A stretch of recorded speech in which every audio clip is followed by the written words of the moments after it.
Guys, welcome back to my channel physics for everyone. So इस video में हम discuss करने वाले हैं इंटरफेरेंस एंड सिंपल इंटरफेरोमीटर पे क्वेश्चंस। सो क्वेश्चन जो फर्स्ट हम डिस्कस करने वाले हैं, देखो ऑप्टिक्स में आपको पता है इंटरफेरेंस क्या होता है। दो रेज आती हैं, वो दोनों मिलके एक जगह पे इंटरफेरेंस पैटर्न प्रोड्यूस करती है। ठीक है, दोनों वेव्स में कुछ पार्ट डिफरेंस होता है। तो टॉपिक आप लोगों ने पढ़ा हुआ है, इस पे कुछ क्वेश्चंस बेस्ड हैं, वो हम कर रहे हैं। क्वेश्चन के साथ साथ ही मैं आपको कॉन्सेप्ट बता दूंगी, क्लियर हो जाएगा आपको। ठीक है, तो थोड़ा फास्ट चलना पड़ेगा।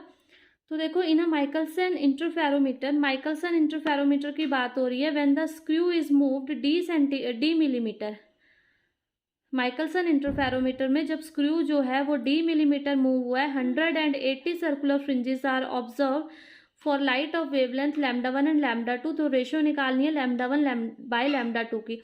अब देखो, ये आपने एमएससी में पढ़ा होगा, माइकलसन इंटरफेरोमीटर एक्सपेरिमेंट हुआ करता था एक।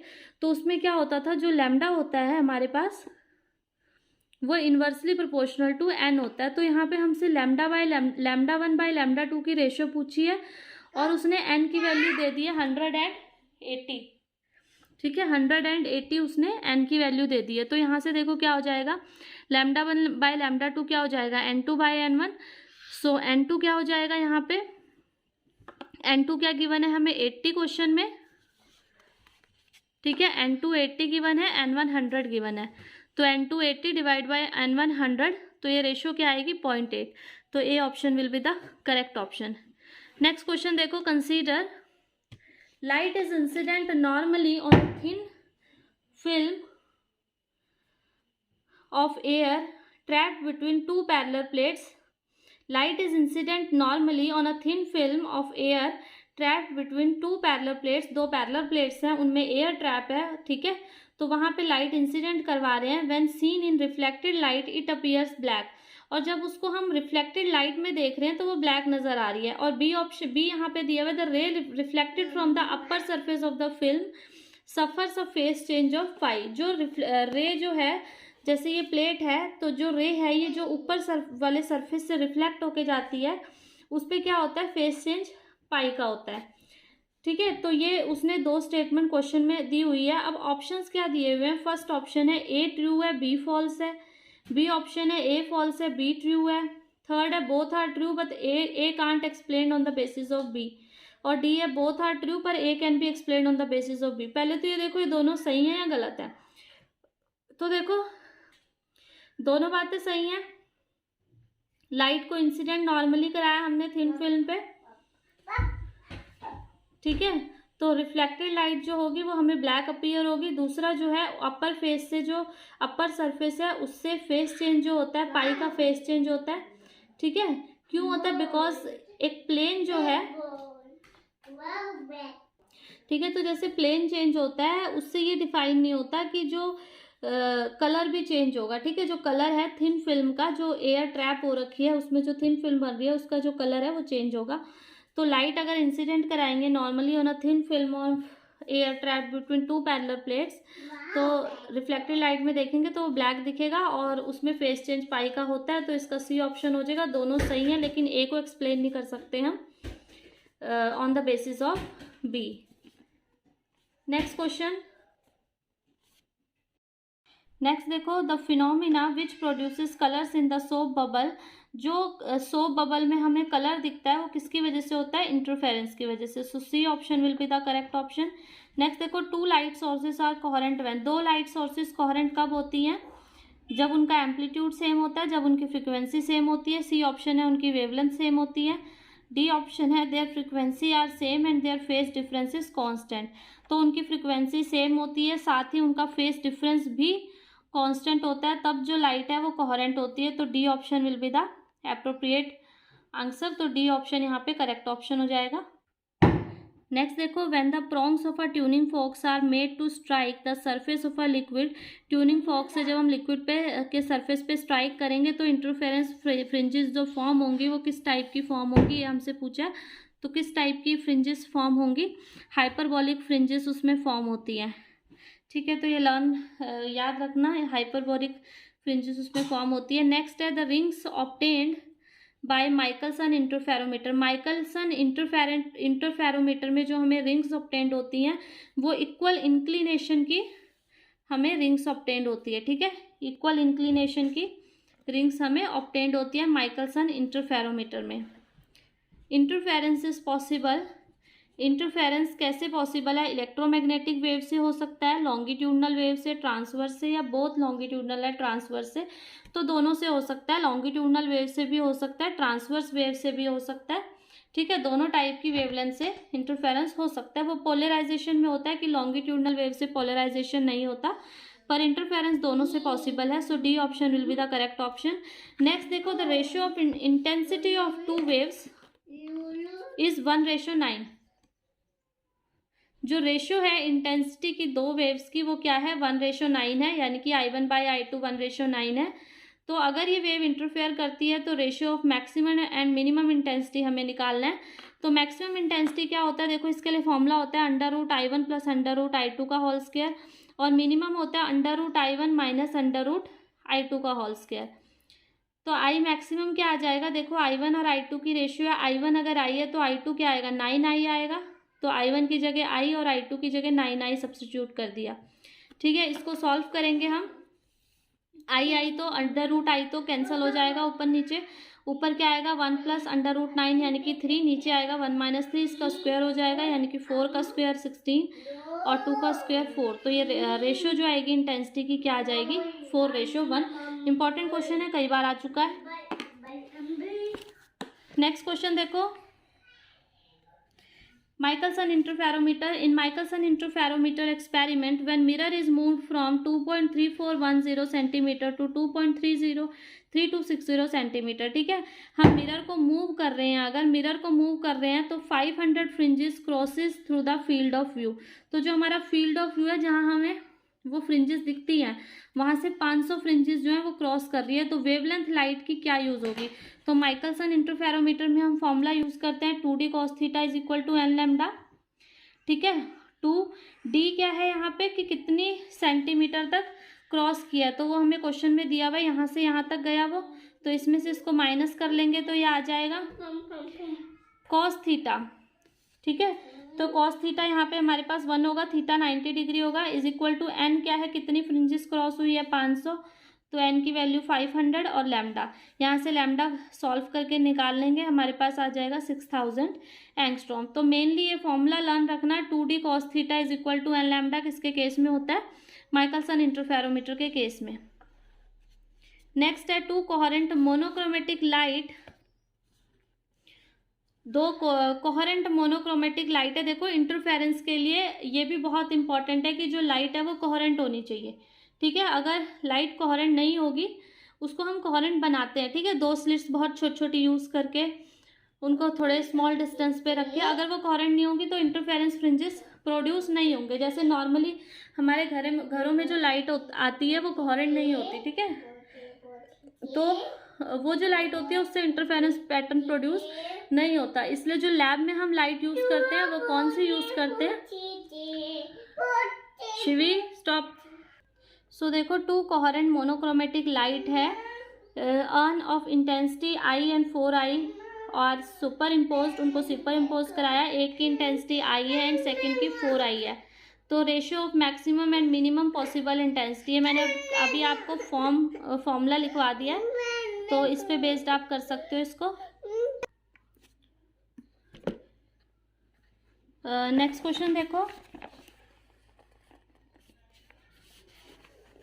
The best way to demonstrate temporal coherence. Temporal coherence देखने का, उसको डेमोन्स्ट्रेट करने का जो बेस्ट वे है वो क्या है? देखो Michelson interferometer, Newton ring, Fabry Perot interferometer, Fresnel biprism. तो माइकलसन इंटरफेरोमीटर किस लिए होता है? टेम्परल कोहेरेंस को डेमोन्स्ट्रेट करने के लिए, ये याद रखिएगा। नेक्स्ट देखो, when movable mirror of Michelson interferometer is shifted by 0.003 centimetre, वही स्मॉल d की वैल्यू हमें गिवन है। The shift of 100 fringes is observed, n की वैल्यू 100 गिवन है। The wavelength of light used, wavelength light की पूछिए तो उसी टाइप का क्वेश्चन है, 2d cos theta = n lambda use करना है हमने। तो 2d की वैल्यू 0.03 गिवन है, ठीक है,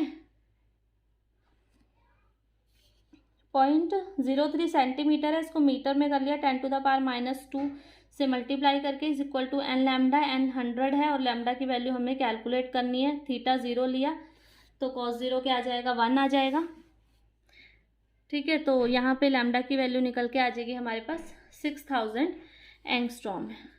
नेक्स्ट है oil floating on water surface is seen coloured because of interference of light, the possible thickness of the oil film. तो उसमें जो जैसे वाटर के ऊपर ऑयल फिल्म होती है तो उसकी थिकनेस कितनी होती है, अप्रॉक्सीमेटली 10,000 एंगस्ट्रॉम। ये याद रखना है, 10,000 एंगस्ट्रॉम उसकी थिकनेस होती है।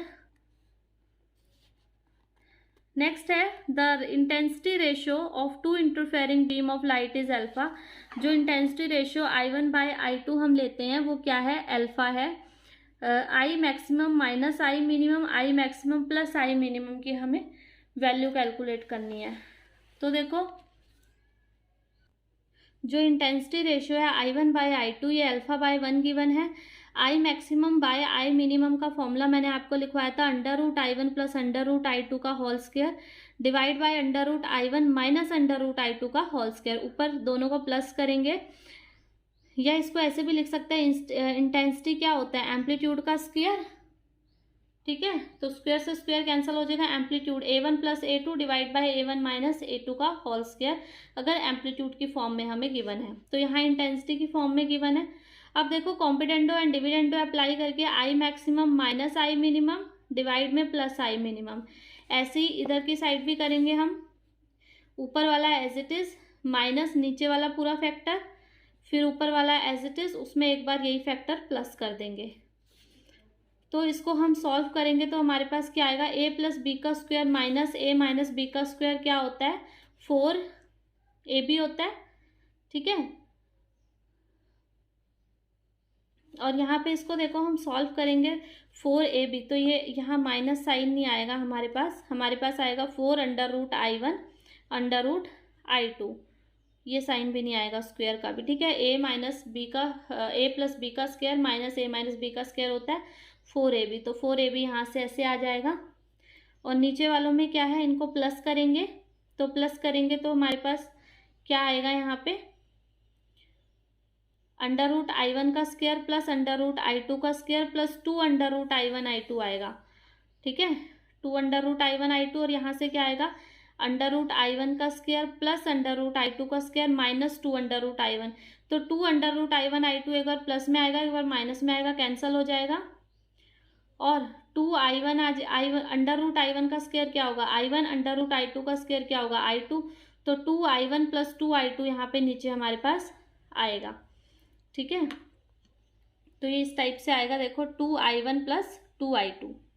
ठीक है, तो अब यहाँ नीचे से हमने 2 कॉमन लिया, तो ये 2 ऊपर वाले 2 से कैंसिल आउट हो जाएगा, तो ऊपर आएगा 2√I1I2 divide by I1 plus I2, ये आ जाएगा। अब I1/I2 की रेशियो जो हमें दी हुई थी वो अल्फा रेशियो बनती है, यानी कि I1 जो है वो अल्फा है, तो 2√α और ये √1 तो 1 ही हो जाएगा, तो 2√α divide by I1 alpha plus I2 1। तो हमारे पास क्या आ जाएगी ये वैल्यू निकल के 2√A alpha by alpha plus 1। ठीक है, नेक्स्ट क्वेश्चन देखेंगे। नेक्स्ट देखो, in Michelson interferometer the function of compensating plate is. जो माइकलसन इंटरफेरोमीटर होता है उसमें कंपेंसेटिंग प्लेट जो हम यूज करते हैं उसका फंक्शन क्या होता है, तो उसका फंक्शन क्या होता है, to compensate the path difference in glass between the two interfering waves. जो दो इंटरफेयरिंग वेव्स आ रही हैं उनके बीच में जो पाथ डिफरेंस है उसको कंपेंसेट करना, ये इसका फंक्शन होता है, लर्न करिएगा। नेक्स्ट देखो, the central light fringe in the Michelson interferometer will be always dark, always bright, dark और bright depending upon the adjustment, या डार्क और bright depending upon the nature of beam splitter. तो देखो हमें Michelson interferometer की condition पता है, 2d cos theta is equal to n lambda. तो सेंट्रल फ्रिंज के लिए n की वैल्यू 0 हो जाएगी, n की वैल्यू 0 होगी तो 2d cos theta will be 0, और 2d cos थीटा अगर 0 है तो d तो 0 हो नहीं सकता, cos थीटा 0 होगा, और cos थीटा 0 कब होगा, जब थीटा 0 होगा, सॉरी जब थीटा क्या होगा 90 डिग्री होगा। ठीक है। तो जो फ्रिंज बनेगी हमारे पास वो कैसी बनेगी, हमेशा डार्क फ्रिंज बनेगी सेंटर के लिए। नेक्स्ट देखो, माइकलसन स्टेलर इंटरफेरोमीटर एक होता है, वो किस लिए यूज होता है, एंगुलर डायमीटर ऑफ स्टार्स को मेजर करने के लिए। स्टार्स का जो एंगुलर डायमीटर है उसको मेजर करने के लिए कौन सा यूज होता है, माइकलसन स्टेलर इंटरफेरोमीटर। नेक्स्ट है, which one of the following does not support the particle nature of radiation. तो photoelectric effect, Compton effect, ये दोनों पार्टिकल नेचर को शो करते हैं। ब्लैक बॉडी रेडिएशन भी शो करता है। ओनली इंटरफेरेंस ऑफ लाइट जो है ये वेव नेचर को शो करता है, तो ये पार्टिकल नेचर को सपोर्ट नहीं करता। ऐसी नेक्स्ट क्वेश्चन है, which of the following experiment should support the wave nature of matter. Wave nature of matter को कौन सपोर्ट करता है, स्टर्न गार्लैक एक्सपेरिमेंट, ये भी पार्टिकल नेचर को सपोर्ट करता है। माइकलसन मोरले एक्सपेरिमेंट, वो भी पार्टिकल नेचर को सपोर्ट करता है। तो यहाँ पे सॉरी, जो माइकलसन मोरले एक्सपेरिमेंट है ये वेव नेचर को सपोर्ट करता है, ठीक है। बाकी डेविसन जर्मन, ये भी वेव नेचर को सपोर्ट करता है। और फ्रैंक हर्ट्स एक्सपेरिमेंट जो है ये पार्टिकल नेचर को सपोर्ट करता है।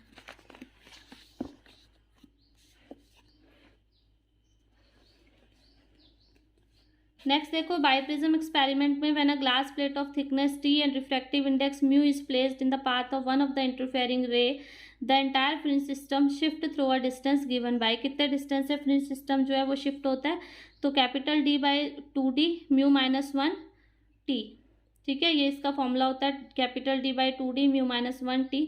आप एक बार बीएससी के एक्सपेरिमेंट जो वो आर्टिकल्स थे वो रिवाइज करेंगे तो आपको वहाँ से पता चल जाएगा। ये हम आर्टिकल करते थे, उसका रिजल्ट जो निकलता था वो है इसमें ये, ठीक है।